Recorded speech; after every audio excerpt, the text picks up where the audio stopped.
Salut, ici Maps, bienvenue sur ma chaîne. Mon Dieu, je dis jamais ça. Je sais pas ce qui se passe aujourd'hui. Aujourd'hui, je vais vous parler de mes lectures du mois de septembre. On commence avec une lecture pour un club de lecture ici de la Bibliothèque d'Ottawa. Donc, au tout début du mois, on va discuter du livre Un café avec Marie de Serge Bouchard, qui est un non-fiction, un livre de non-fiction. Ce sont des courts textes sur tout et rien de la part de Serge Bouchard. Donc, c'est pas la forme d'un roman, il n'y a pas une ligne directrice, il y a des thématiques qui reviennent plus souvent, mais c'est ça, il n'y a pas comme un début, un milieu, une fin. Dans les thématiques qui reviennent le plus, je vous dirais que l'auteur accorde beaucoup d'importance à la signification des mots. Et ça, j'ai trouvé ça intéressant. Donc, il parle par exemple du métro, puis de la signification des noms qui sont là. Puis, il y a des personnes qui devraient être à l'opposé parce que leur idéo politique était à l'opposé. Donc, pour lui, ça a du sens que ces deux stations-là ne soient pas proches. Le nom des lieux, il trouve que c'est très politique, que c'est très religieux, puis il y a beaucoup de personnes là, qui sont pas, qui ont pas de place ou qui ont une très petite place et qu'on devrait modifier ça ou que, on voit à quel point c'est patriarcal et que ça aurait dû être des noms de femmes ou des noms de personnes importantes. Donc ça, j'ai trouvé ça très intéressant. On voit aussi qu'il y a beaucoup voyagé, qu'il a travaillé avec des communautés autochtones des Premières Nations du Canada, surtout dans genre l'Alberta, le Manitoba, etc.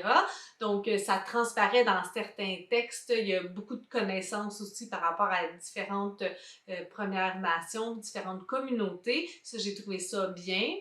J'ai trouvé qu'il y avait une sensibilité par rapport à ces communautés-là qu'on connaît très peu. Surtout nous, je pense, au Québec, tu sais, là, on commence à connaître un petit peu, je mets des gros guillemets, là, la communauté Innu et Mun, mais toutes les autres communautés qui sont plus loin de nous, ben, on les connaît très peu, on en entend peu parler. Il faut vraiment faire des recherches par nous-mêmes pour en savoir plus.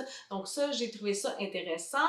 Il était très intéressé, il a fait des recherches par rapport aux camionneurs, d'où le livre que j'avais commencé de Serge Bouchard, Les yeux tristes de mon camion, et que j'avais abandonné. Ça, c'est pas une thématique qui me plaît particulièrement, mais elle n'est pas trop souvent dans le livre. C'est juste comme par-ci, par-là, puis il nous explique un petit peu son cheminement, puis ses recherches.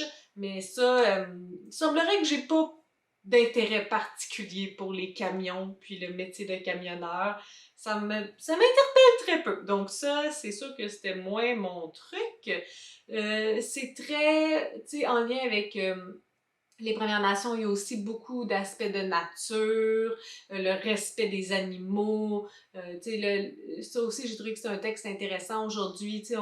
On compte les animaux, on va dans la forêt puis on met des caméras, on les observe beaucoup. Ils sont de moins en moins libres, même s'ils sont encore en liberté, sont captifs sous nos yeux, sous notre technologie. Ils ont des puces pour qu'on les compte, etc. Donc, on a vraiment fait comme un gros zoo humain, ben, comme on a créé un zoo d'animaux comme sur la Terre complète, même s'ils ne sont pas derrière les barreaux, dans un zoo, c'est quand même ça. Ça, j'ai trouvé que c'était un texte fort. J'ai trouvé aussi que toute son histoire par rapport à ces deux femmes, c'est vraiment bouleversant, touchant. Donc, il a perdu une femme, il était marié à Ginette, il me semble. Et rapidement, elle est décédée. Là. Je me souviens plus de l'âge exact, mais je dirais peut-être quarantaine d'années, de manière assez douloureuse, quelque chose de fulgurant puis douloureux. Puis après ça, il croyait pas retrouver l'amour et finalement, il a rencontré Marie et là, il a cru encore à ça, mais il a perdu Marie aussi dans les dernières années. Et encore une fois, là, ça semblait être quelque chose de très douloureux et fulgurant. Donc ça, c'est, ma foi, bouleversant. Ça termine avec son histoire avec Marie, puis je vous avouerai que j'ai eu des frissons de lire ça, là, comme quel parcours malheureux, quel parcours amoureux. Tu sais, il a eu la chance de trouver l'amour deux fois, mais comme l'horreur de les perdre chacune avant, tu sais, que lui parte, puis de manière similaire aussi, fait que ça doit raviver des blessures. Fait que je suis pas mal ça, laisse-moi regarder si j'oublie des choses. Oui, c'est ça. Je vous dirais que ce que je vous en dis en ce moment, ça semble plus positif que mon impression générale. Je vous dirais que j'ai trouvé ça intéressant, pas tant novateur pour la majorité des textes, et il y a quand même des trucs un peu de son époque. Ça, c'est vraiment niaiseux, mais j'arrête pas de me souvenir de ça. Dans un des premiers textes, là, il dit qu'on voit des traces de pas, ou en tout cas, ils ont trouvé deux personnes qui marchaient côte à côte, puis éventuellement, comme la femme s'en va, puis il cherchait les raisons du pourquoi et comment, puis comme la première explication plausible, ce serait que la femme s'est mise à bouder l'homme, puis là, j'étais comme... Belle vision de la femme, mais comme c'est vraiment niaiseux, là, c'est vraiment niaiseux. Puis tu sais, je veux dire, faut remettre l'homme dans son époque aussi, là. Puis malheureusement, il est décédé dans les dernières années, là. Je me sais plus combien d'années, peut-être 2, 3. C'est quand même assez récent. Mais bon, c'était vraiment comme un détail niaiseux. Mais j'ai hâte de voir ce que les autres du club vont en penser. Je pense pas vous rajouter des détails, mais moi, je vais peut-être juste regarder rapidement la table des matières, voir s'il y a des choses que j'aurais oubliées. Là, si je regarde, le numéro 14 des Canadiens de Montréal, quelqu'un que pour lui, dont on n'a pas parlé assez, des choses comme ça. Ouais, je pense que ça fait pas mal le tour de mon appréciation pour ce livre. Le deuxième ouvrage dont je veux vous parler, c'est une surprise. Je ne vous en ai pas parlé pour ma pile à lire du mois de septembre parce que je ne l'avais pas en main. Puis je pense même que j'étais pas planifiée que j'allais le lire. Mais le 6 septembre, aux éditions du groupe Nota Bene, ils ont publié l'essai capillaire dirigé par Loïc Bourdeau et Fanny Demeule. Et j'en avais parlé avec Karine de Mon Coin Lecture, puis Annie de la chaîne Une lectrice compulsive dans notre live de la rentrée. Je vous mets ça là, en barre d'informations si ça vous intéresse. J'étais vraiment énervée là, de cet ouvrage-là, mais il y a comme eu la possibilité que j'ai un service de presse. Puis habituellement, je dis non. Habituellement, j'en demande pas.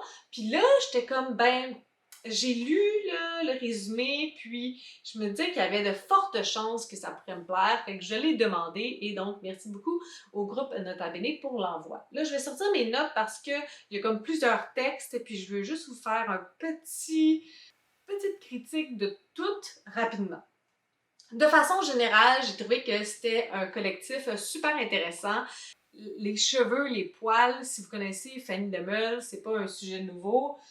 Dans Roux clair naturel, c'est l'obsession de la rousseur, c'est l'obsession de ses cheveux, et tu sais, c'est son but d'être rousse, puis elle rencontre un gars qui pense qu'elle est vraiment rousse, puis ça devient comme complètement là, capoté. Donc, c'est intéressant parce que Capillaire, on revient un petit peu là dans le texte de Fanny Demeule, puis il y a d'autres textes aussi qui vont être interreliés avec son histoire à elle, mais il y a d'autres choses aussi qui sont complètement... qui n'ont pas de lien. Et ça, j'ai trouvé ça intéressant parce que je trouve que la diversité des points de vue, c'est une force de ce collectif de textes, de cet essai-là. Je trouve qu'on se répète pas vraiment. Il y a peut-être deux textes qui sont un petit peu plus similaires, mais de façon générale, on fait vraiment, on a des points de vue différents, des réalités différentes. Je trouve qu'il y a une belle recherche aussi de diversité, ethnique, diversité aussi dans la communauté LGBTQIA2SP+. Donc, je trouve que la recherche de ceux qui allaient écrire dans ce livre-là a été bien faite. Puis j'ai trouvé que les textes étaient forts. Il n'y a pas grand texte que j'ai pas tant apprécié. J'ai passé un bon temps, j'ai lu tous les textes, j'ai pris des notes. Il y en a que c'était plus comme des faits vécus, un témoignage, et d'autres que c'était plus comme informatif, qu'on avait des concepts aussi à intégrer, puis réflexif. Donc j'ai trouvé que le ballon était très bien, l'ordre des textes aussi, j'ai trouvé que ça se lisait là, facilement. Donc j'ai beaucoup aimé ça, je vais le garder, je vais sûrement le relire puis l'annoter un petit peu. Là, je voulais comme le lire pour voir ce que j'en pensais, mais je pense que c'est un ouvrage aussi... à lire à petit bout par petits bouts, puis à prendre le temps de bien absorber tout ce qu'on lit. Il y a des questions sans réponse forcément, mais il y a des pistes de questionnement, des pistes de solutions aussi possiblement. Puis, tu sais, c'est un sujet que je trouve banal, les cheveux, mais c'est vrai que ça a tellement d'importance dans nos vies. Ben, tu sais, moi, je parlais pour moi, puis je pense pour la majorité des filles, des femmes, mais nos cheveux, c'est un sujet constant de comparaison, c'est un sujet constant de on n'est pas contente de nos cheveux, on veut tout le temps les cheveux de quelqu'un d'autre. On a la possibilité de les colorer, on a la possibilité de les faire friser, de les défriser, de les couper, de faire n'importe quoi avec nos cheveux. Donc, c'est comme notre identité, c'est aussi ce qu'on est, c'est ce que les gens voient. On peut modifier ça, mais en même temps, parfois, il y a certaines limites. La page 14, c'est une page que j'ai vraiment beaucoup aimée, qui exprime beaucoup mieux que moi, je pense, l'impact de nos poils et de nos cheveux dans notre vie. Ça dit « Cheveux stigma, cheveux symbole. Les cheveux sont à l'intersection du genre, de la classe sociale, de l'origine ethnique, de la santé. » Puis on parle ici que les cheveux sont l'expression de croyances politiques et personnelles. La coupe afro nous renvoie à la lutte pour les droits civiques aux États-Unis ou au mouvement Black is Beautiful. La coupe tondue des skinheads symbolisait la rébellion et le rejet des normes sociales dans les années 1980. Bernie ajoute qu'après l'élection de Donald Trump, de nombreuses femmes ont opté pour une couleur plus foncée et un changement radical de coiffure. En France, à la fin de la Seconde Guerre mondiale, le nombre de femmes ont été tondues sur la place publique pour avoir fréquenté l'ennemi allemand, qu'il s'agisse de cheveux cachés de la jeune Silence dans le roman médiéval éponyme du 13e siècle, de la pratique du baka poche en Afghanistan, qui consiste, selon Bernie, à habiller une fillette en garçon pour plus de liberté et un meilleur statut social, ou de l'art du drague et du transformisme. Les cheveux cachent et révèlent des vérités. Je trouve ça super intéressant, super stimulant, puis ça, c'est comme la préface, là. Donc, oui, c'est ça. Ça, c'était comme un peu mon résumé. Les deux premiers textes, l'avant-propos est fait par Loïc et Fanny Demeule, qui nous expliquent un petit peu là, leur relation personnelle avec les cheveux, avec les poils. Donc, la partie de Fanny Demeule fait des réfère à Rouclair naturel. Donc, si vous l'avez lu, c'est comme un petit peu meilleur de le lire avant l'avant-propos parce que c'est directement relié. C'est drôle le format qui a été fait, je vous dirais que ça a un petit peu joué avec ma tête, là. Je suis un petit peu rigide. Puis ils ont séparé les deux textes, c'est comme Fanny puis Loïc, donc sur plusieurs pages, il y a comme deux colonnes. Puis là, je savais pas comment traiter cette information-là. Je pouvais pas comme aller d'un bord puis de l'autre, puis en même temps, j'aime pas ça retourner dans le temps pour aller lire finalement l'histoire de Loïc, mais c'est ça que j'ai fait. J'ai lu toute l'histoire de Fanny Demeule par rapport à ses cheveux, sa chevelure, jusqu'au point où c'est comme mutuel. Puis là, je suis retournée dans le temps, dans le livre, ça, j'ai détesté faire ça. Puis là, je suis allée lire l'histoire de Loïc avec ses cheveux. C'est vraiment bête ce que je vous dis, mais ma rigidité, là, elle a trouvé ça super difficile. Sinon, les textes. Allez, Marie-Pierre, sinon tu ne sortiras pas de là. Donc, le premier texte, c'est Couleur naturelle d'Alice Michaud-Lapointe. Ce que j'ai trouvé intéressant de ce texte-là, c'est que c'est une vraie rousse. Donc, elle nous parle de la réalité qui entoure le fait d'être rousse, les préjugés, les stéréotypes et aussi la pression d'avoir cette couleur de cheveux qui est, ma foi, pas très commune. Donc, les gens ils ont tendance à demander est-ce que c'est une vraie rousse, mais aussi, tu sais, ça paraît lorsqu'elle arrive, c'est un commentaire qui revient tout le temps. Donc, j'ai trouvé ça intéressant. Puis, elle faisait un parallèle avec le fait que Fanny, elle a eu sa période et elle est une fausse rousse. Donc, tu sais, les gens aussi qui veulent devenir des rousses. J'ai trouvé ce texte-là super intéressant. J'aimerais la relire, Alice Michaud-Lapointe. Le deuxième texte, Je n'y arrive pas, d'Anne Pérouse. Je pense que ça se dit comme ça, je suis désolée si ce n'est pas le cas. J'ai marqué que c'était un texte particulier, une écriture nerveuse, obsessive. Ça prend un petit peu de temps à s'habituer, ça va un petit peu partout, mais finalement ça se place. Puis c'est ça, ça a un lien avec une enveloppe avec des cheveux à l'intérieur.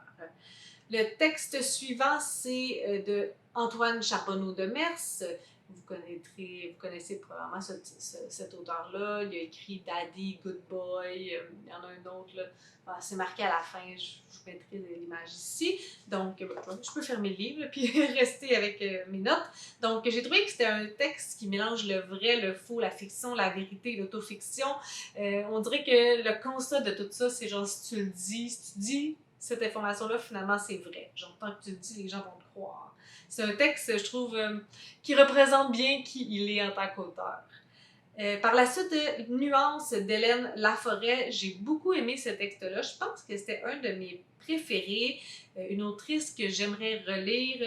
J'aimais beaucoup le lien qui était fait aussi entre les autres textes. Il y avait des références très intéressantes dans son texte à elle, Hélène Forêt. Là. Il y avait beaucoup de notes de bas de page, peut-être pas beaucoup, là, mais des citations et tout. La bibliographie, je me suis dit que j'aimerais lire là, ce dont elle a mis en bibliographie. Bon, putain de Nelly Arcan, on voit que je suis pas à date. Là. Maquillée de Daphné B, que je n'ai pas lu. Bon, il y avait un truc que par rapport à Martine Delvaux, là, on sait que ça ne fonctionne pas tout à fait avec moi, peut-être pas. Mais ouais, c'est ça. J'ai trouvé ça intéressant, son parcours par rapport à sa chevelure. Le texte suivant, c'est Joyce Baker, une autrice. J'étais comme, mon Dieu, son nom me dit quelque chose, mais elle a écrit un collectif avec Fanny Demeule. Et elle, c'était le collectif Stalkers, si je ne me trompe pas. Il y a toutes ces informations-là à la fin. Là, j'essaie de tout vous dire ça. Puis en même temps, comme c'est pas si grave que ça, si je vous dis pas tout.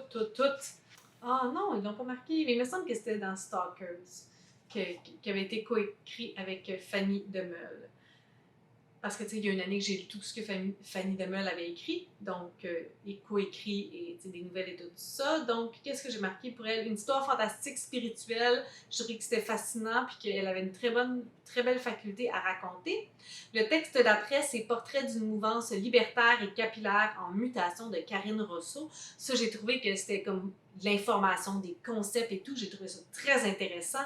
Entre autres, on parle des dreadlocks et de la coiffure punk et de la appropriation culturelle. Vraiment, je veux relire cette autrice-là. Puis elle avait publié chez Hamac Mon ennemi Nelly. Fait que, ouais, ça, là, c'est comme sur ma liste à lire, là, prioritaire, je vous dirais. Je veux relire cette autrice-là.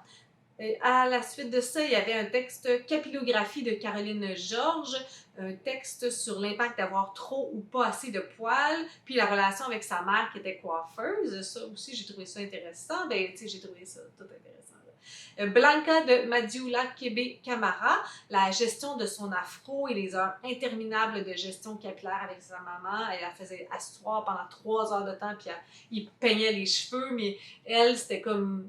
C'était pas ce qu'elle voulait, fait qu'il y avait comme une recherche de liberté aussi à travers sa chevelure. Un très bon texte. Tête folle de Nicolas Dawson, donc sa relation avec les hommes et aussi sa relation avec les coiffeurs-coiffeuses. Il y a comme un parcours de coiffeurs-coiffeuses qui ne l'écoutaient pas, qui savaient mieux que lui qu'est-ce qu'il faisait bien puis qu'est-ce qu'il voulait. Donc c'est quand même un peu choquant à lire. C'est comme... Il me semble qu'il a pogné pas mal de mauvais coiffeurs, coiffeuses. Le texte La tapisserie de Normagie, je vous dirais que c'est celui que j'ai le moins préféré. C'est un peu abstrait comme texte. Je sais pas trop, là, ça allait où, puis c'était quoi l'objectif, mais tu sais, si vous aimez ça, ça risque d'être votre préféré, mais pour moi, c'était celui qui était le moins dans mes cordes. Et l'avant-dernier texte, c'est, je sais pas comment le dire, Ashrach. Hatch is Beautiful d'Ania Nousri.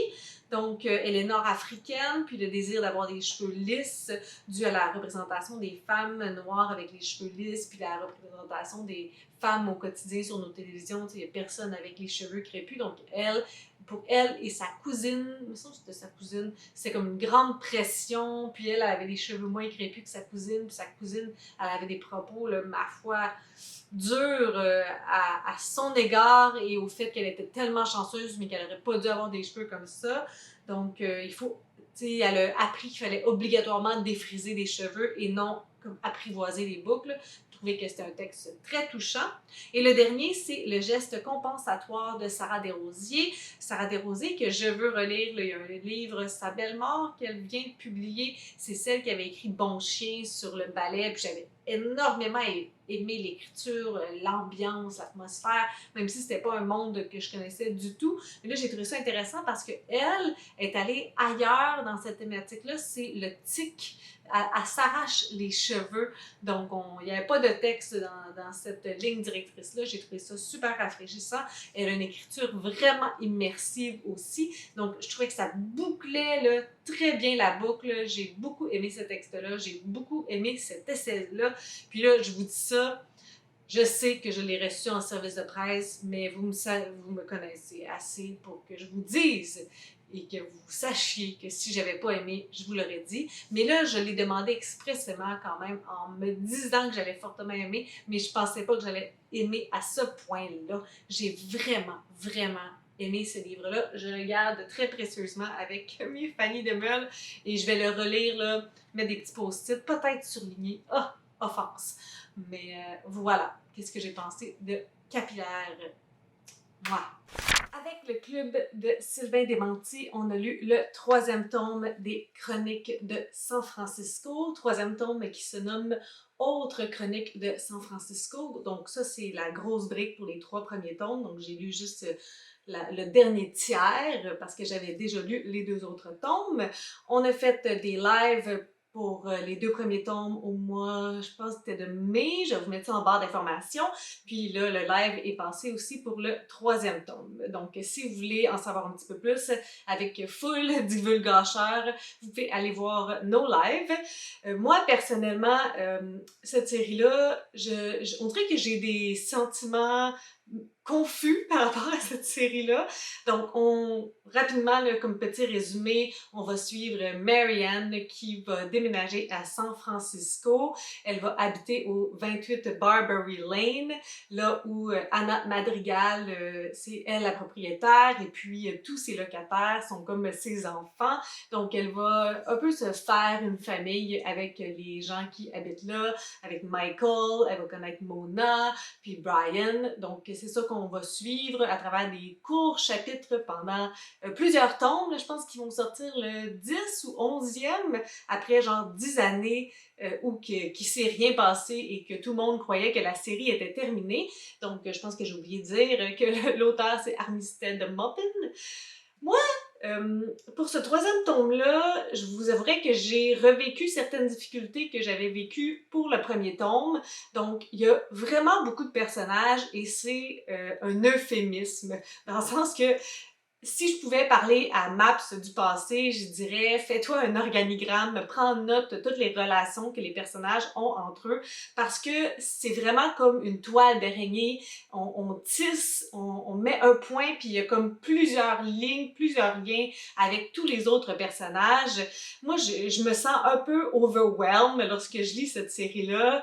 Je me rends compte au 2e tome, j'avais trouvé ça un petit peu mieux parce qu'on suivait relativement les mêmes que dans le premier. Mais là, ça faisait quand même quelques mois, puis j'avais quand même oublié certaines relations, certains liens et tout ça. Puis là, je trouvais ça difficile de me replonger parce qu'il me manquait des informations. Puis c'est pas le genre de truc que j'aime. Puis je trouve que les autres personnes qui l'ont lu avec nous dans le club ont l'air de plus s'attacher au personnage que moi. Je pense que c'est un petit peu un lien avec l'aspect, comment c'est écrit. C'est beaucoup de dialogue, donc on n'est pas nécessairement dans la tête des personnages. On n'est pas en train d'être avec eux dans leur psychologique et tout, puis on change beaucoup on change de personnage à chaque petit chapitre. Donc, moi, ce sont des choses, je pense, qui m'empêchent de vraiment rentrer dans l'histoire, d'aimer les personnages, comme je pense que j'ai pas nécessairement d'affection, mais comme je les regarde de loin, tu sais. Ben, pour l'histoire, c'est ça. Tu sais, au début, je suis rentrée dans le 3e tome, Je savais plus trop où qu'on s'en allait, là, je me disais, je suis-tu pas assez droguée pour lire ce livre-là? Il faut-tu être dans un état second, là, parce que j'étais comme, ça fonctionne pas. Mais éventuellement, il y a vraiment l'histoire qui me rattrape à chaque fois. Donc, au début, tu sais, tout est placé, puis éventuellement, on relit le tout. Tout le monde a comme un lien avec l'histoire. Puis là, ici, mais il y avait une histoire de secte, et c'est quand même un de mes sujets de prédilection. J'aime beaucoup lorsqu'on aborde ce sujet-là de près ou de loin, donc un gourou charismatique et tout, puis il y a comme, à un moment donné, ça a vraiment un goût de thriller, là, on est sur le qui-vive pour savoir qu'est-ce qui va se passer, donc ça m'a vraiment embarqué. Une fois qu'on est rentré dans cette histoire-là, j'étais là, je voulais savoir comment ça allait se passer, et ça termine un peu comme de manière anticlimatique, je vous dirais, c'est comme tout est rappé d'une drôle de façon qu'on ne voit pas dans les autres romans, mais ça fonctionne, c'est loufoque, ça a une signature particulière quand même, ces livres-là. Donc voilà ce que j'ai pensé, c'est comme un drôle d'avis mitigé malgré tout. À toutes les fois, je pense que j'ai pas nécessairement besoin de continuer la suite, mais on dirait que j'aime ça faire partie du groupe, donc lorsque les gens ils font une lecture commune, lorsque mes amis ils font une lecture commune, je suis comme ben moi aussi, tu sais, même si ça fait pas nécessairement partie de mes goûts. Voilà, je suis un peu faible. En parlant de faiblesse, j'ai reçu un autre service de presse du groupe Nota Bene que je n'avais pas demandé, donc ça a été vraiment une surprise. J'ai reçu Mortel sous la direction d'Alice Rivard. Je l'avais vu un petit peu passer, puis ça m'intéressait, fait que j'étais quand même vraiment contente de le recevoir. Il y avait un petit signet aussi, le dédicacé par l'autrice que j'ai laissé en haut. J'avais fait une ouverture de paquet sur mon Instagram, puis je pense que je l'ai mis aussi là, sur TikTok, puis les shorts de YouTube en tout cas. Donc, il y a plusieurs textes dans Mortel autour de la mort, donc comme introduction, c'est un texte d'Alice Rivard qui nous parle de sa propre relation avec la mort. Puis elle parle aussi de quelqu'un qu'elle suit qui, je pense que c'est une thanatologue qui parle de la death positive. Donc, c'est un mouvement qui incite à réfléchir à nos dernières volontés et à les faire respecter, le tout sans tabou. Donc, c'est vraiment de nous réfléchir à comment on aimerait ça, que les gens voient notre mort, et après, comment on aimerait ça être accompagné vers la mort si c'est pas quelque chose de soudain. Donc, j'ai trouvé ça intéressant comme introduction. Puis là, je vais essayer de faire plus vite que dans Capillaire. Je vais vous parler rapidement des petits textes qu'il y avait dans Mortel. Je vous dirais que c'est sûr que j'ai fait un petit peu de comparaison avec Capillaire parce qu'on est dans le même genre de texte. C'est pas des nouvelles, c'est vraiment des textes. Donc, c'est sûr que Capillaire, je pense que overall, je l'ai préféré. Mais il y a un texte là-dedans, mon Dieu, mémorable. Je pense que j'en reviendrai jamais. Donc, en ordre, donc le premier texte, c'était Le silence accepté de Mélodie Bujol-Henry. C'est un texte assez troublant entre salon funéraire, Annie perdue et lapin. Un texte envoûtant qui semble aller partout, mais qui relie le tout. Donc, je l'ai bien apprécié comme premier texte. Le deuxième, c'est La filiation de Ayavi Lake, une nouvelle que j'ai trouvée bouleversante, l'émotion à fleur de peau. Là, je ne vous ferai pas des résumés pour toutes, je dis les nouvelles, mais tous les textes, parce que on s'entend que parfois c'est juste comme divulgacher tout ce que c'est, mais je vais vous dire un petit peu ce que j'en ai pensé. Le troisième texte, c'est un texte que j'ai beaucoup aimé, Ce grand espace partagé où nous n'avons plus de corps, de Roxane Guérin.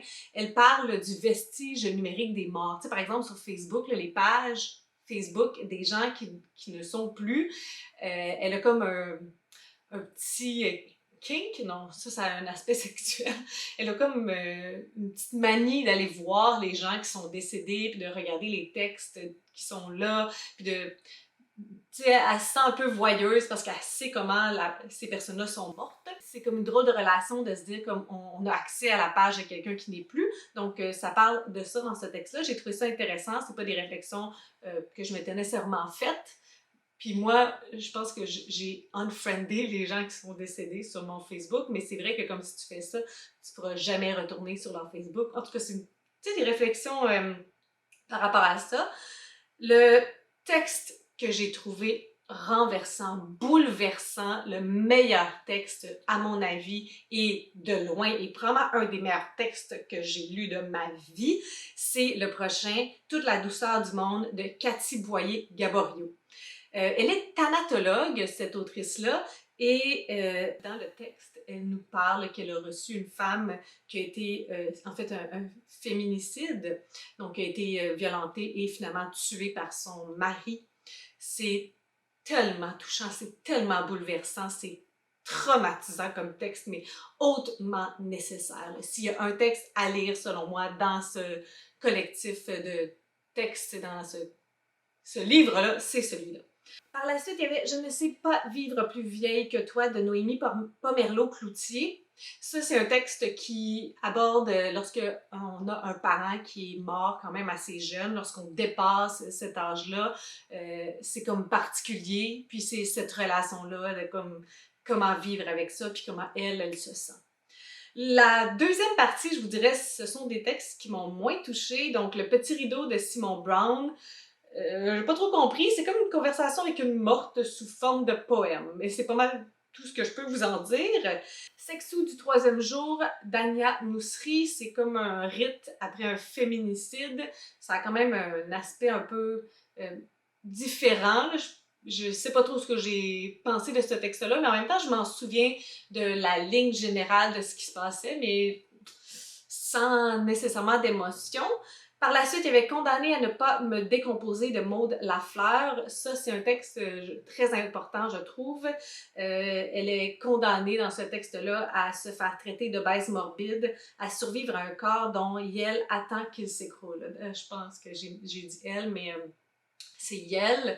Donc, c'est vraiment un texte qui aborde cette relation-là médicale lorsqu'on est dans une situation d'obésité, comment les médecins, comment les spécialistes traitent le corps et que les gens ont l'impression d'avoir un corps défaillant puis qu'ils vont juste mourir comme rapidement, bientôt, parce qu'ils ont cette grosseur-là. On dirait que ça dit mort à côté de leur corps. Là. Fait que Yel a l'impression d'attendre la mort imminemment. Valérie Forge a écrit le texte Voir venir, donc l'impact de la mort arriver rapidement dans sa vie. Madioula Kebe-Camara a écrit Simaya, longue vie à toi, donc c'est des poèmes, des prières par rapport à la mort. Et le dernier, c'est de Caroline Trudeau, Beaunoyer, La mort a toujours été là. J'ai trouvé que c'était une finale qui bouclait bien tous les textes lus, mais sans plus. Donc, c'est ça, tu sais, j'ai trouvé quand même que c'était correct. Pas nécessairement un collectif de textes comme ultra mémorable, mais certains très intéressants tout de même. Alors, merci beaucoup pour l'envoi.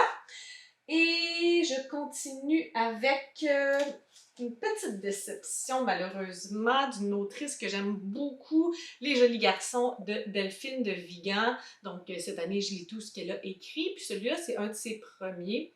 Mais je comprends pas trop qu'est-ce qu'elle a voulu faire. Donc, on va suivre Emma, la protagoniste, et ça va être séparé comme en 3 parties. 3 hommes qui ont fait partie de la vie d'Emma, dont elle va nous raconter leur rencontre et l'impact qu'ils ont eu sur sa vie. C'est un ouvrage, je trouve, qui va un petit peu partout et nulle part. Il y a des éléments intéressants, il y a des éléments intrigants, mais je trouve pas qu'on ficelle, puis je trouve pas que le propos est très clair. La note sur Goodreads témoigne un petit peu de cette impression générale-là de comme qu'est-ce qu'on veut dire, qu'est-ce qu'on fait. Tu sais, au début, on dirait qu'elle est en entrevue avec quelqu'un puis elle dévoile des choses intéressantes, des choses importantes et on dirait que ça amène nulle part par la suite. Fait que je me suis demandé pourquoi il y avait ces éléments-là. Est-ce que au final, tout ça c'est vrai? Est-ce que tout ça c'est faux? Donc, c'est ça que j'ai pas aimé, là, comme l'incertitude de pas trop comprendre. Je trouve pas qu'on s'attache au personnage principal. Je trouve pas qu'on s'attache non plus aux relations qu'elle a avec les hommes. Et c'est tout le temps le même type d'homme, très prestigieux. Donc, tu sais, est-ce que tout ça c'est une fabulation? Est-ce que c'est elle qui espère avoir eu est-ce que c'est un propos autre dans le sens que les hommes riches et célèbres recherchent des femmes quelconques ou c'est un désir d'une femme quelconque d'être vue par des hommes riches et célèbres?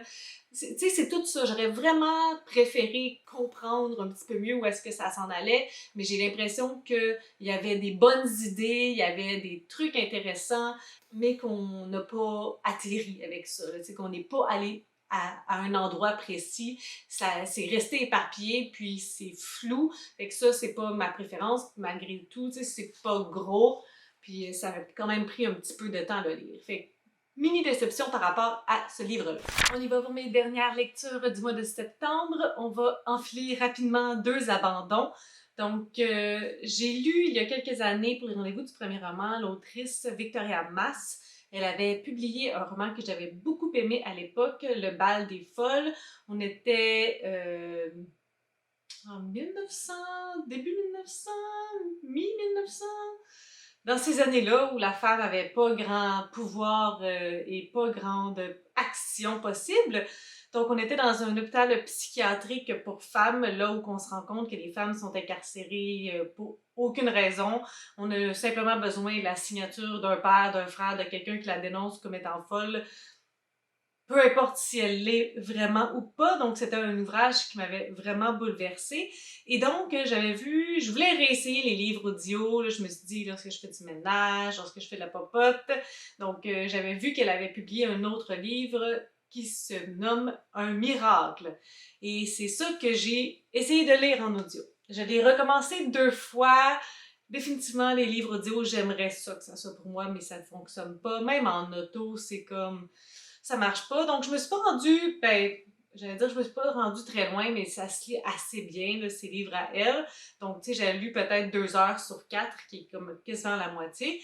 C'était une histoire, là, on suit des religieuses, on suit des personnes dans un petit village, et il y a une manifestation de la Vierge Marie, puis ça semblait être assez religieux, puis c'était ça comme qui les reliait. Là. Je sais pas où est-ce que ça s'en allait, je peux vous mettre quelques petits mots là ici.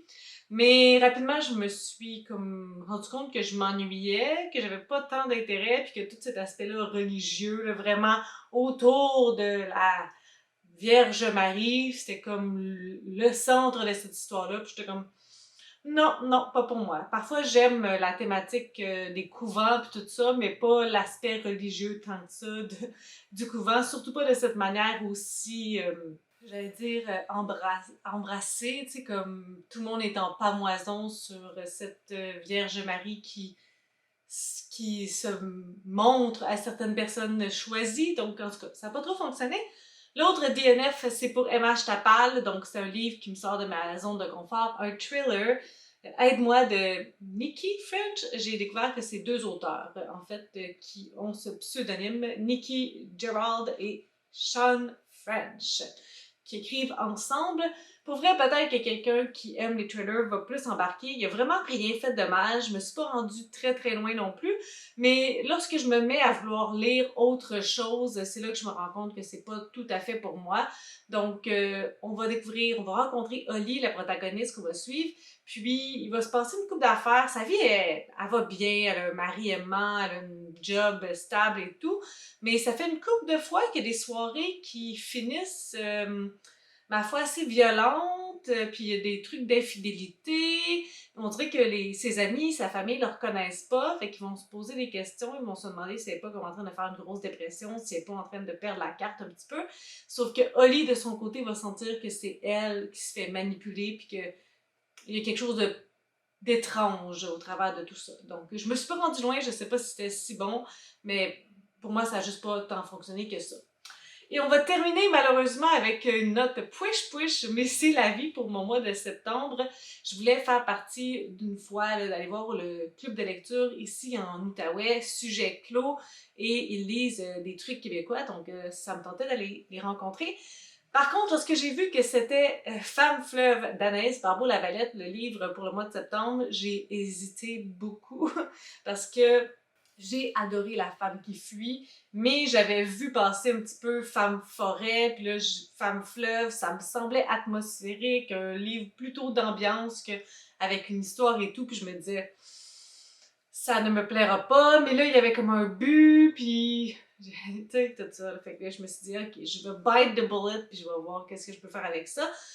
Donc, dans cette histoire-là, c'est un peu flou, mais je vous dirais que la protagoniste va rencontrer un homme euh, pendant qu'elle est en vacances et qu'elle regarde l'eau, la mer, le fleuve.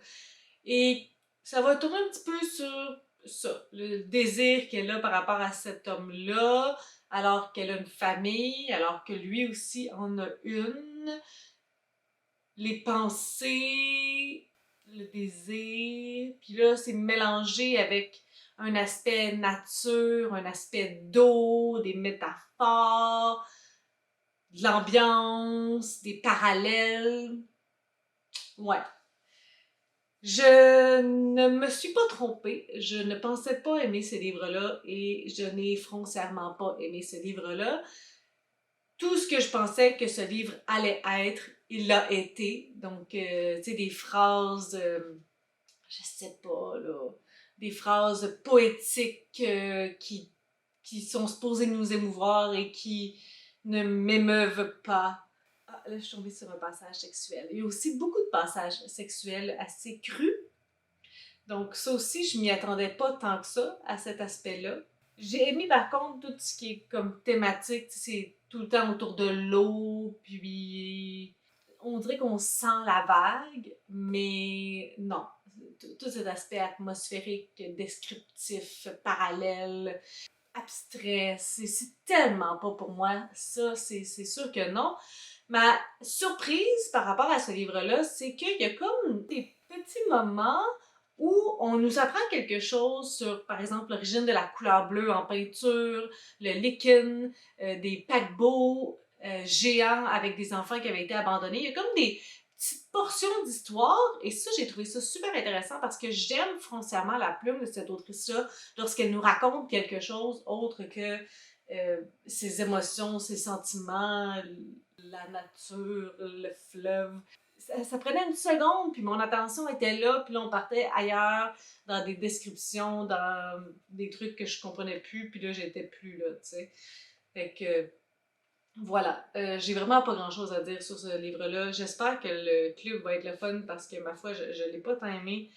Fait que, ouais, on va finir ça ainsi. J'ai rien d'autre à dire. C'est malheureux, mais je le savais, puis je peux que me flageller moi-même.